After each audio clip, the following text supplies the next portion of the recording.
Sir मेरा बाहर में टू व्हीलर पार्ट्स का दुकान था।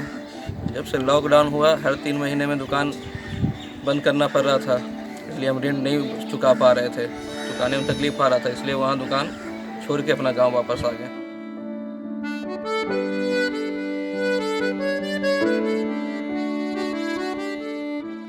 बिहार की राजधानी पटना से करीब 80 किलोमीटर दूर हुसैनपुर नाम का एक गांव है। इस गांव में करीब 400 परिवार रहते हैं।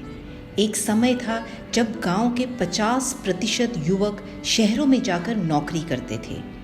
कोविड महामारी के दौरान वह सब गांव की तरफ वापस आने के लिए मजबूर हो गए, पर हताश होने के बजाय गांव के कुछ युवकों ने अपने गांव में ही रहकर कारोबार शुरू कर दिया।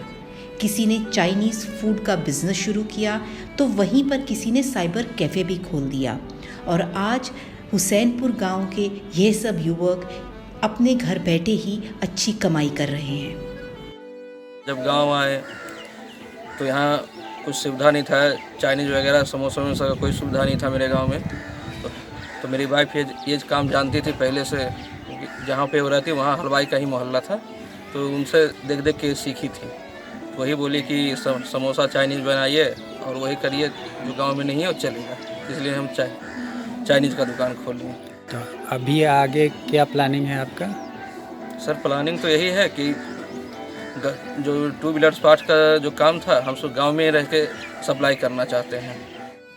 और लॉकडाउन में हम जब लॉकडाउन लगा तो यहाँ आ गए।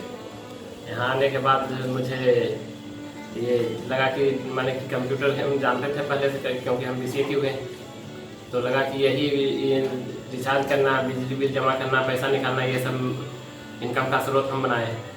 तो अभी कितना आप कमा ले रहे हो महीने में? 10 से 15 हज़ार लगभग हो जा रहा है। तो अब गांव से बाहर जाने का आपको इरादा नहीं है? नहीं। जो ऑनलाइन का काम करते थे कर रहे हैं अभी, वो गांव वाले को बहुत फ़ायदा हो रहा है, क्योंकि पहले के डेट में ऑनलाइन नहीं होता था, इसलिए हम यहाँ खोले और गांव का बहुत विकास हो रहा है।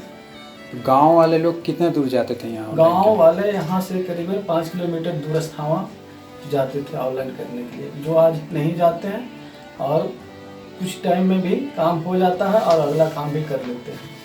इससे गांव वाले को फायदा, उनका समय भी बच रहा है, पैसा भी बच रहा है। समय भी बच रहा है और भाड़ा जो लगता है वो भी नहीं लग रहा।